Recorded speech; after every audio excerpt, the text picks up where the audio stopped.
श्रीमद् भगवद गीता 18वां अध्याय और 67वां श्लोक 67 नंबर श्लोक हम आज इस पर चर्चा करेंगे। इदं ते न अतपस्काय न अभक्ताय कदाचन न च अशुश्रूषवे वाच्यं न च माम यो अभ्यसूयति। अब ये श्लोक बड़ा गजब का है। भगवान कह रहे हैं श्लोक में कि अर्जुन, मैंने तुझे इतना लंबा चौड़ा ज्ञान दिया, इतने विस्तार से तुझे बताया और तूने इतने गूढ़ ज्ञान को, इतने जटिल ज्ञान को इतने सब्र से सुना। तो इस बात पर भगवान को बड़ी प्रसन्नता हुई। अब भगवान कह रहे हैं कि अर्जुन, इस संसार का बुरा हाल है।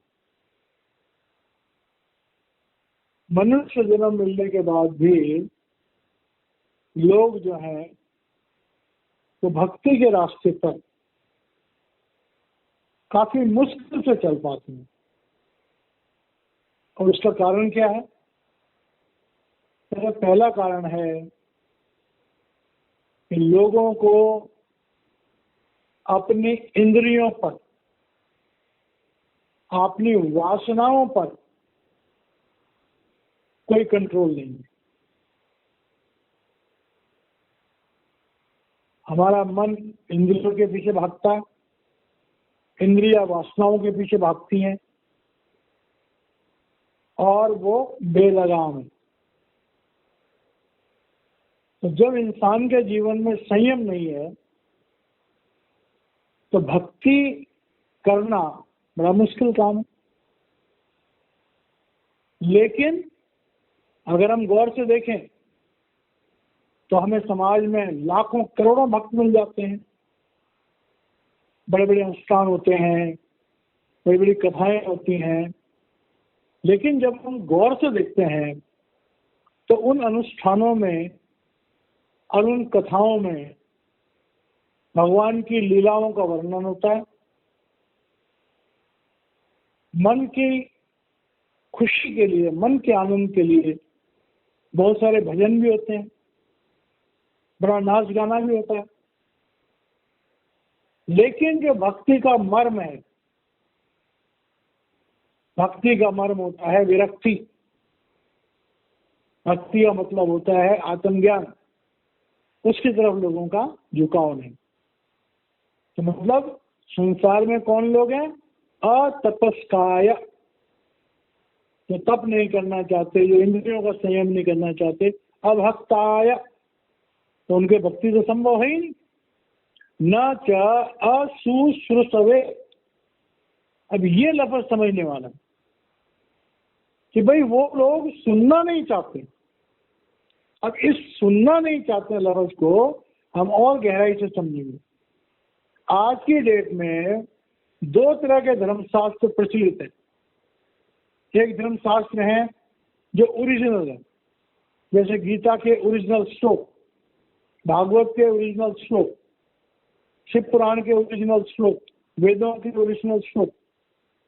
और एक है कि जो कथा करने वाले लोगों ने अपने हिसाब से उनको मॉडिफाई किया हुआ है। तो जो गूढ़ ज्ञान है, जो वेदों का ज्ञान है, जो उपनिषदों का ज्ञान है, जो किताबों के मूल ग्रंथ का ज्ञान है, उसको सुनने की किसी को इच्छा नहीं है।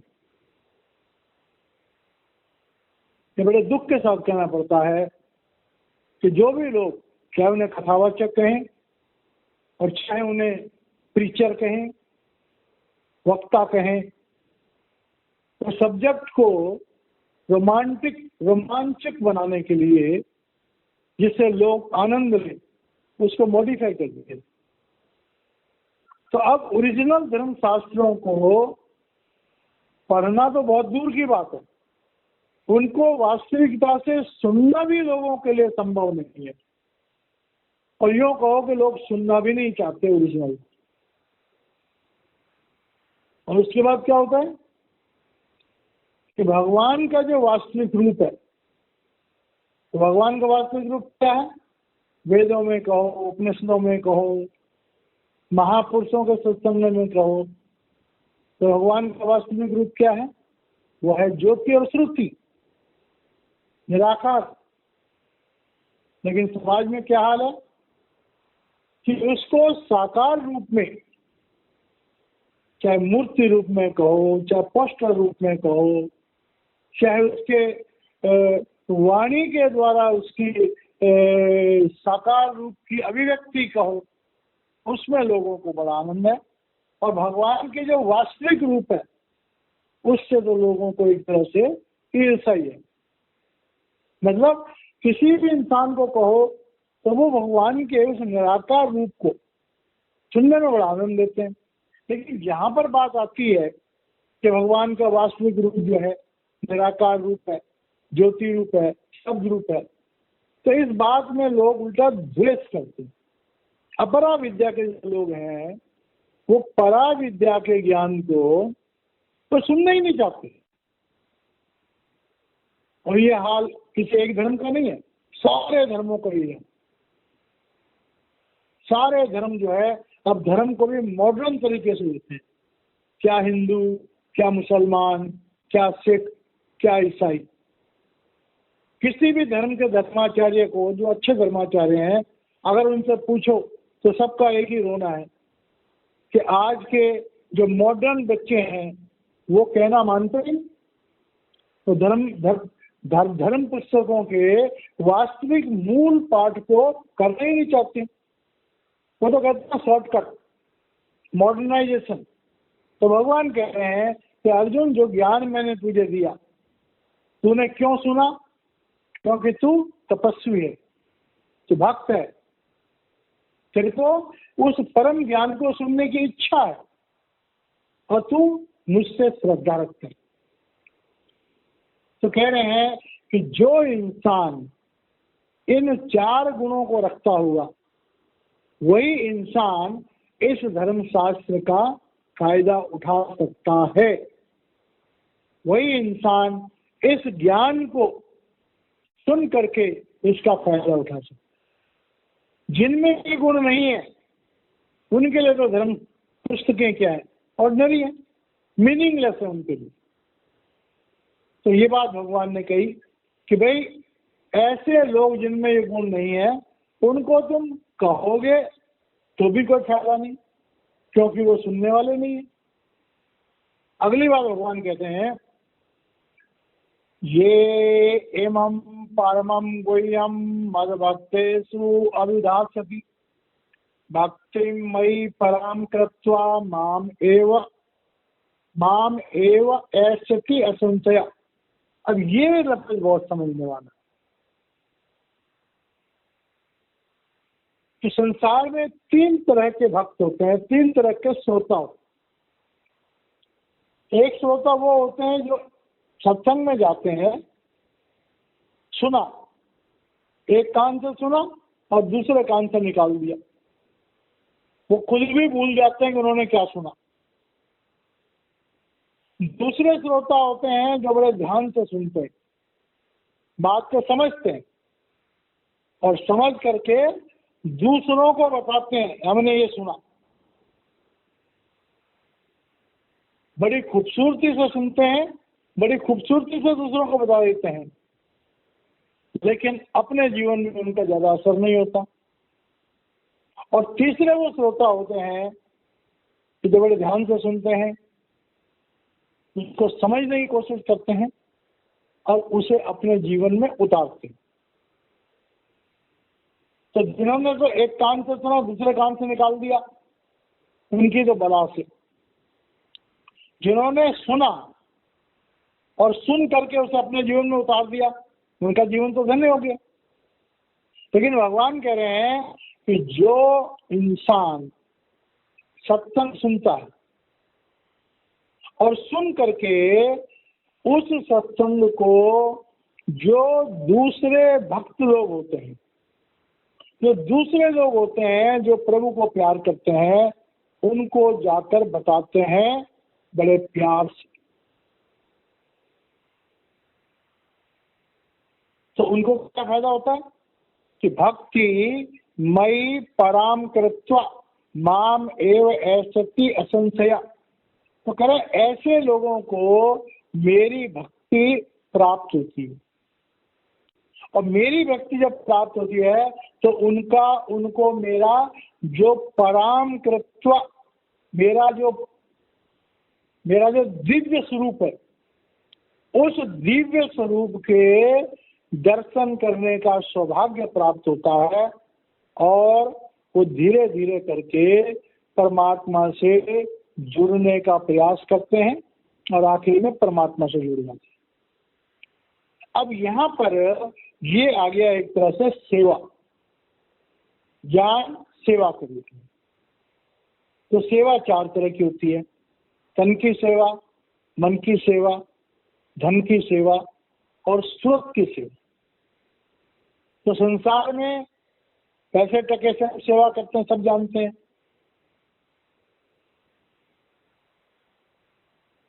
शरीर से हम सेवा करते हैं, सब जानते हैं। मन की सेवा जो है वो सत्संग करने और कराने का काम। मन की सेवा में स्वाध्याय भी आ गया, प्रवचन भी आ गया, हरि चर्चा भी।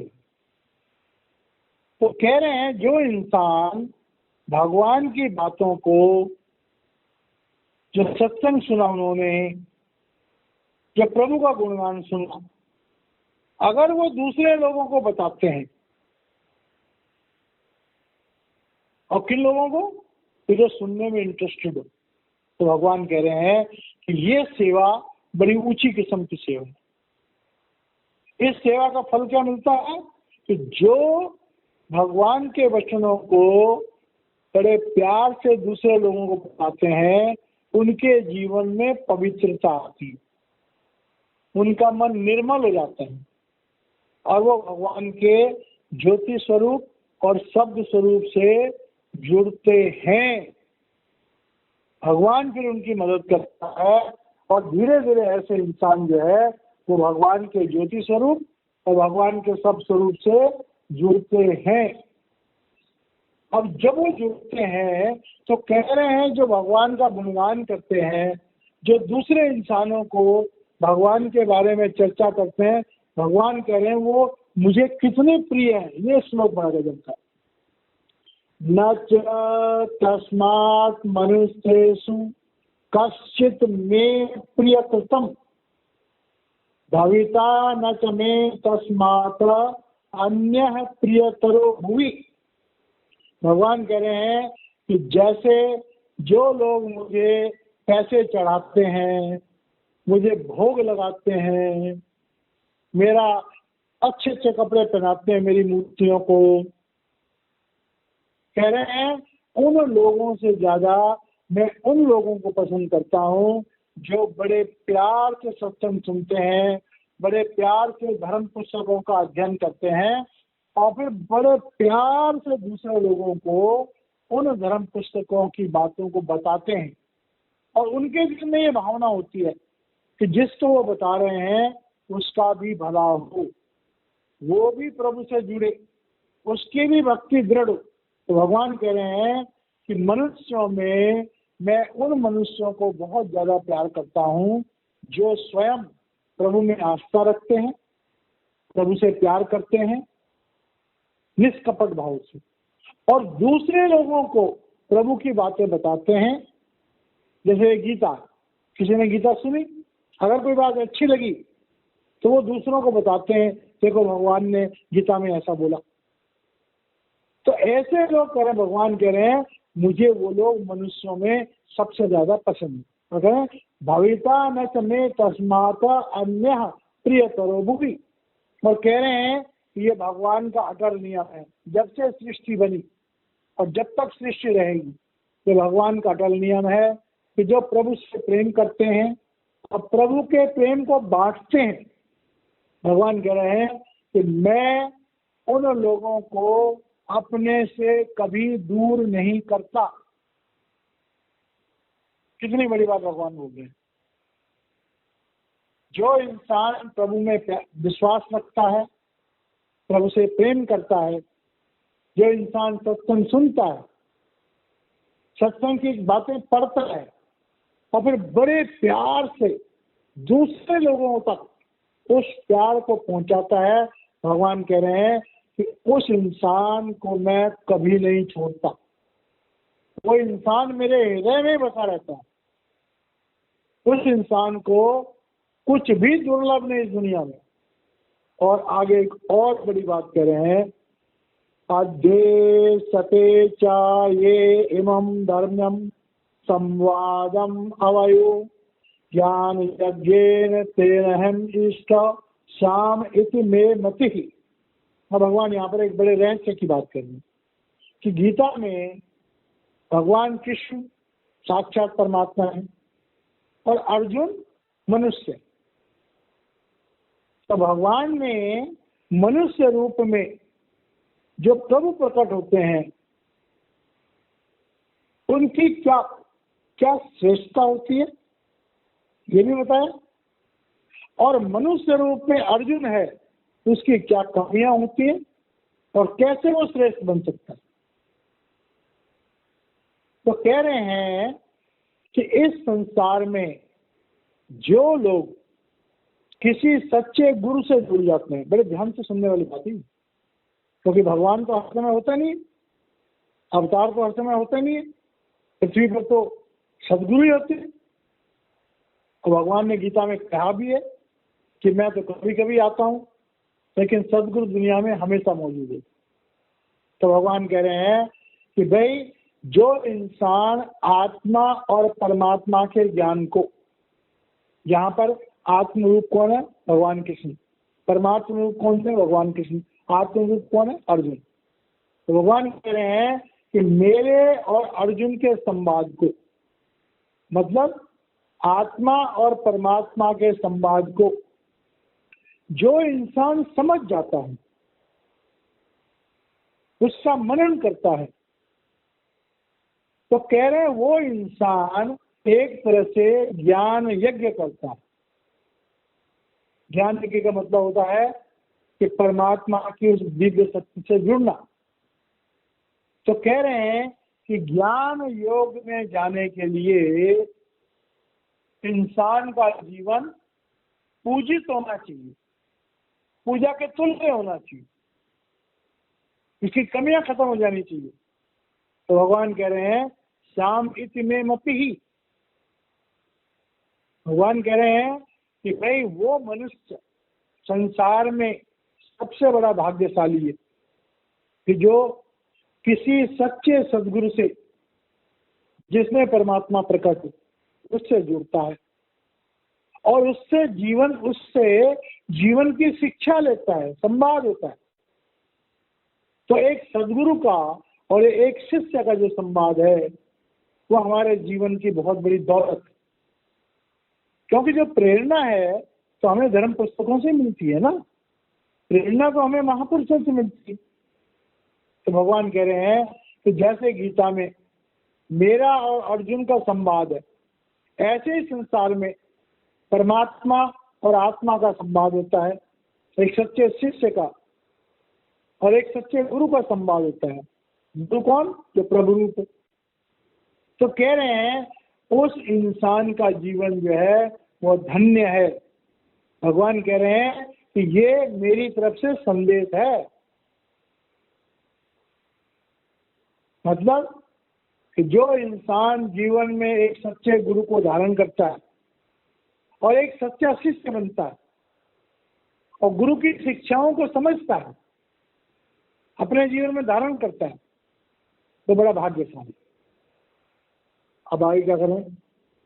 श्रद्धावान अनुसूयश्च श्रुयात अपि यो नरः सो अपि मुक्तः शुभान लोकान प्राप्नुयात पुण्य कर्मणाम।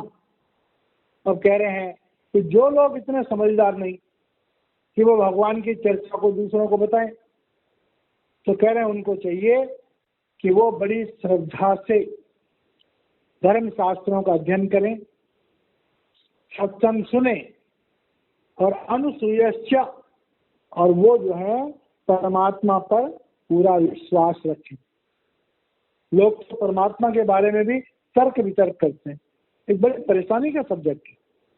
जो भगवान के एक रूप को मानता है तो दूसरे रूप की अवहेलना कर देता है। तो भगवान के हजारों रूप है, तो इसका अंदर आंतरिक मतलब क्या हुआ कि हमें भगवान के किसी भी रूप की अवहेलना नहीं करनी चाहिए। क्यों? कि भगवान तो एक है, उसके रूप अनेक है।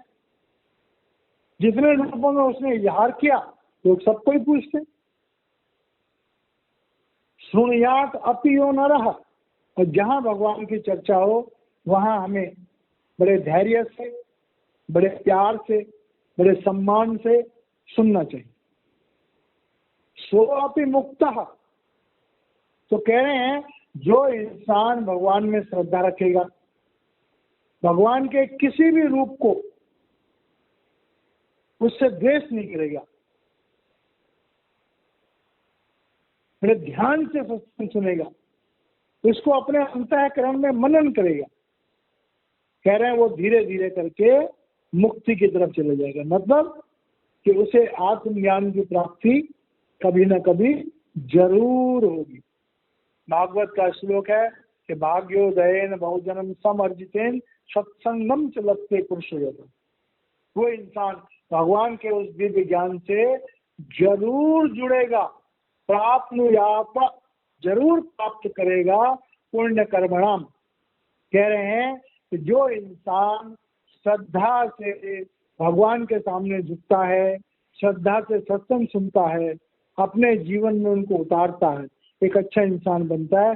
भगवान कह रहे हैं कि मैं उसके जीवन में किए गए जो उसके नियत कर्म है, मैं उनको ही भक्ति समझ लेता हूँ। कितनी बड़ी बात भगवान कह रहे हैं कि जो हमारे नियत कर्म है, भगवान कह रहे हैं मैं उनको ही भक्ति समझ लेता हूँ। अब इतनी बातें हो गई, ये भगवान ने स्पेशल ज्ञान दिया अर्जुन को। अब भगवान जो है देखते हैं कि अर्जुन मेरी बातों को सुन भी रहा ध्यान से या नहीं सुन रहा। तो भगवान ने एक बड़ा तगड़ा सा श्लोक बोला,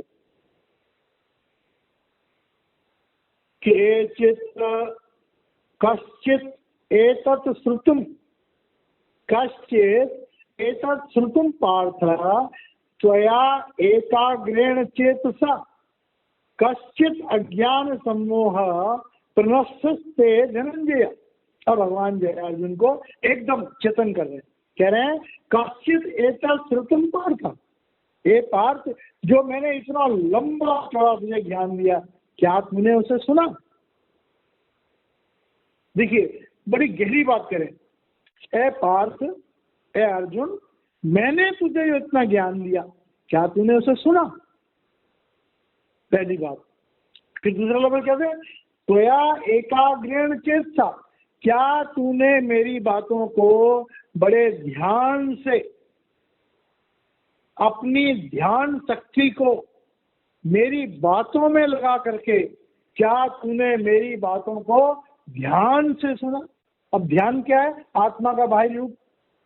तो कह ध्यान से चेतसा, मतलब क्या मेरी बातें तेरे अंतःकरण में स्थित हो गई है? कृपाल सिंह महाराज जी इस श्लोक का कई बार जिक्र करते हैं। कह रहे लोग सत्संगों में आते हैं, सत्संग सुनते हैं, पता ही नहीं क्या सत्संग किया। तो कह रहे पूछना पड़ता है, अरे भाई तुमने सत्संग सुना, क्या ध्यान से सुना? तो भगवान कृष्ण कह रहे हैं अर्जुन पहले पूछते हैं तूने सत्संग सुना? फिर भगवान कहते हैं क्या तूने ध्यान से सुना? आगे कहते हैं कश्चित् अज्ञानम सम्मोह प्रनश्यते धनंजय। तो अगर तूने ध्यान से सुना तो क्या तेरा अज्ञान और तेरा मोह का नाश हो गया? मतलब नाश का है, हट नहीं है, नाश हो गया। क्या सचमुच में तेरा मोह भंग हो गया, तेरा ज्ञान दूर हो गया? तो ज्ञान का मतलब कि आत्म तत्व में क्या तू निष्ठ हो गया। अब ये क्रक्स सारे सत्संगियों के लिए ये बात है। ये समझो कि जैसे महाराज जी हमसे पूछ रहे हैं कि तुमने सत्संग सुना, क्या तुमने सत्संग ध्यान से सुना? क्या सत्संग सुनने के बाद में तुम्हारे अंतर में शब्द और प्रकाश प्रकट हो गया? क्या तुम्हारा ज्ञान दूर हो गया? क्या तुम्हारा मोह दूर हो गया? मोह दूर का मतलब क्या है? क्या तुम इस बात को समझ गए कि तुम शरीर नहीं आत्मा हो? तो ये श्लोक जो है ध्यान से समझने वाला। अब अर्जुन क्या कहता है? नष्टो मोह स्मृति लब्धा तत्व प्रसादात मया अच्युत स्थितो अस्मि गत संदेह करिष्ये वचनम तव। अब जैसे भगवान ने बड़ी जोर से ये लफ्ज बोला पहले वाला, तो अर्जुन की जो है वो एकदम उसकी आत्मा इससे आज्ञा चक्र पर पूरी की पूरी आत्मा आज्ञा चक्र पे आ गई। मतलब सारा भगवान का जो संदेश है पूरी गीता का, उसका निचोड़ क्या है? जब भगवान ने अपनी दिव्य दृष्टि डाली अर्जुन पर और पूछा क्या तुम्हारा सचमुच में तुमने सुना, क्या तुमने ध्यान से सुना? तो भगवान ने क्या किया कि तेरी निगाह का अदना करिश्मा है दर्शन, नजर पर्दे आलम उठा दिए। भगवान ने अपनी तवज्जो दी और अपनी तवज्जो दे करके अर्जुन की आत्मा जो है आज्ञा चक्र पर आकर के स्थित हो गई। तो अर्जुन क्या कहता है? नष्टो मोह। नष्टो मोह का मतलब कि मैंने शरीर को छोड़ दिया। देखिए इन लफ्जों का बड़ा गहरा मतलब है। नष्ट मोह का मतलब कि ए कृष्ण, मैंने अपने पिंडी शरीर को छोड़ दिया। स्मृति लब्धा, स्मृति लब्धा का विवेक, विवेक लभने का मतलब कि मैं अपनी आत्मा में स्थित हो गया। तत् प्रसादात मया अच्युत। और ए भगवान, ए कृष्ण, ये मैंने नहीं किया, ये तुम्हारी दिव्य दृष्टि ने, तुम्हारी कृपा से, प्रभु की कृपा से, गुरु की कृपा से हम आज्ञा चक्र पर आकर के स्थापित हो जाते हैं। अर्जुन साफ कह रहा है कि नष्टो मोह, कि ए कृष्ण, मैं शरीर से ऊपर उठ गया। स्मृति लब्धा, मेरा विवेक जागृत हो गया, मेरी आत्मा जागृत हो गई है। तत् प्रसादात मया अच्युत। हे अच्युत, हे भगवान कृष्ण, आपकी कृपा से मैं मन इंद्रियों से ऊपर आ गया हूँ। स्थितो अस्मि, और मैं आकर के अब अपनी आत्मा में स्थित हो गया। गत संदेह, अब इस बात को मेरे अंदर से निकल गया है कि मैं शरीर हूँ, मैं मन हूँ, मैं इंद्रिया हूँ। वो मेरा जो संदेह था वो संदेह मेरा खत्म हो। करिष्ये वचनम तब, अब मैं देख रहा हूँ कि आप साक्षात परमात्मा हो, आप ही मेरे अंदर विराजमान हो। आप परमात्मा हो, आप ही मेरे अंदर विराजमान हो। और अब आपकी शक्ति जो मेरे अंदर विराजमान है वो आपके वचनों को निभाएगी। मतलब मनुष्य में वो ताकत नहीं कि गुरु के वचनों का पालन कर सके। गुरु में वो ताकत है कि हमारी आत्मा को जागृत कर दे और हमारी आत्म शक्ति से अपना जो वो चाहता है वो करवा लो। तो यही बात अर्जुन कह रहा है। जब अर्जुन अपनी आत्म शक्ति में, भगवान ने पहले विराट रूप दिखाया था, उसका तो बड़ा गाजा बाजा करके हम लोगों ने बात करी, लेकिन यहाँ पर ये आखिरी श्लोक क्या है? भगवान की दिव्य दृष्टि ने अर्जुन को शरीर से उठा करके पिंड से अंड, अंड से ब्रह्म और ब्रह्म से जो है प्रब्रह्म की अवस्था में पहुंचा दिया। अब ये बात जब हो गई तब क्या होता है? संजय, अब संजय धृतराष्ट्र को होता है इति अहम वासुदेवस्य पार्थस्य च महात्मना संवादम इमम अश्रोसम अद्भुतम रोमहर्षणम। अब वो उसको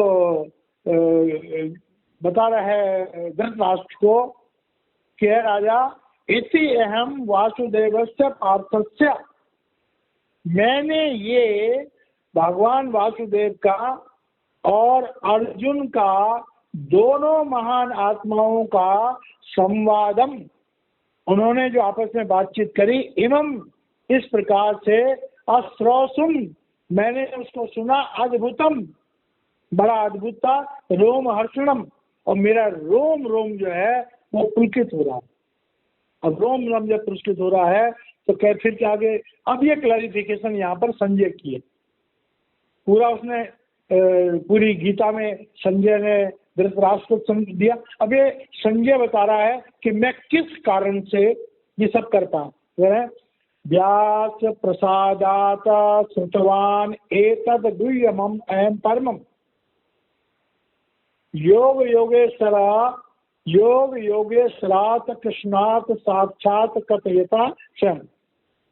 कह रहे हैं कि व्यास प्रसादात श्रुतवान, व्यास जी की कृपा से मुझे जो दूर दृष्टि की और दूर से सुनने की जो क्षमता मुझे दी थी, व्यास जी ने दूर दृष्टि और दूर श्रवण की जो सिद्धि मुझे दी थी, उस सिद्धि के द्वारा गुह्यम अहम परमम, इस दिव्य और गोपनीय ज्ञान को योगम योगेश्वरात कृष्णात साक्षात कथयतः, मैंने योगेश्वर कृष्ण और अर्जुन, मैंने योगेश्वर कृष्ण को योगेश्वरात कृष्णात, ये बात बड़ी गजब की समझने वाली।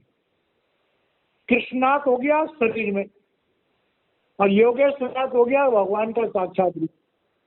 तो कह रहे हैं भगवान का साक्षात रूप जो कृष्ण के शरीर में काम कर रहा था, मैंने उसको साक्षात कहते हुए स्वयं सुना। मैंने उस अविनाशी परमात्मा को भगवान कृष्ण के शरीर में साक्षात कहते हुए सुना। ये बात कह रहा है संजय। क्या कह रहा है? राजन संस्मृत्या संवादम इमम अद्भुतम केशव अर्जुनयो पुण्यम हृष्यामि च मुहुर्मुहु।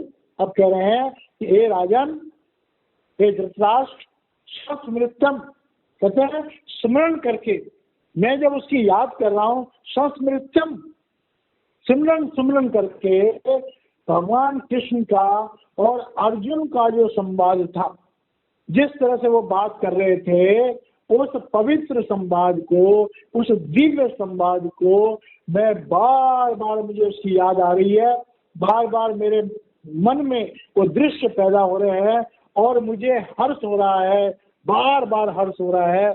मैं उनके उन दृश्यों के उस प्रभाव से एकदम गदगद हो रहा हूँ। तत्चा संस्मृत्या रूपम अद्भुतम हरे। और कह रहे हैं विस्मयो में महान राजन हृष्यामि च पुनः पुनः। और कह रहे हैं कि मुझे भगवान के उस विराट रूप को और भगवान के उस चतुर्भुज रूप को, उसको भी जब दोबारा मैं याद कर रहा हूँ तो मुझे बड़ा आश्चर्य हो रहा है कि वो सब क्या था। ए राजन, मुझे बड़ा आश्चर्य भी हो रहा है और मुझे बड़ा हर्ष भी हो रहा है कि मैं इतना भाग्यशाली हूँ कि मैं भगवान के विराट रूप के और भगवान के चतुर्भुज रूप के वचनों को मैंने सुना और उनकी मुझे याद आ रही है बार बार, और बार बार मेरे हृदय में बड़ी गुदगुदी हो रही है, मेरे हृदय में बड़ी तरंगे उठ रही हैं। और लास्ट का श्लोक है यत्र योगेश्वरः कृष्णो यत्र पार्थो धनुर्धरः तत्र श्री विजयोर्भूति नीतिर्मतिर्मम। अब ये बात बड़ी बहुत समझने वाली। कह रहे हैं यत्र योगेश्वर कृष्ण यत्र पार्थो धनुर्धर। कह रहे हैं जहाँ पर अविनाशी परमात्मा कृष्ण के रूप में है और श्रेष्ठ आत्मा अर्जुन के रूप में है, तो कह रहे हैं जहाँ पर वो है तत्र श्री विजयो। कह रहे हैं वहां पर ऐश्वर्य और विजय की प्राप्ति तो होगी ही होगी, ये भगवान का अटल नियम है। अब इस बात को हम जरा थोड़ा गहराई से समझें। हर मनुष्य शरीर कुरुक्षेत्र का मैदान, हर मनुष्य शरीर के अंदर परमात्मा भी मौजूद है और आत्मा भी मौजूद है। नर नारायण दे मनुष्य को कहा गया। आत्मा भी गुप्त है और परमात्मा भी गुप्त। सदगुरु की कृपा से हमारी आत्मा जागृत होती है और सदगुरु की कृपा से अंदर में परमात्मा भी जागृत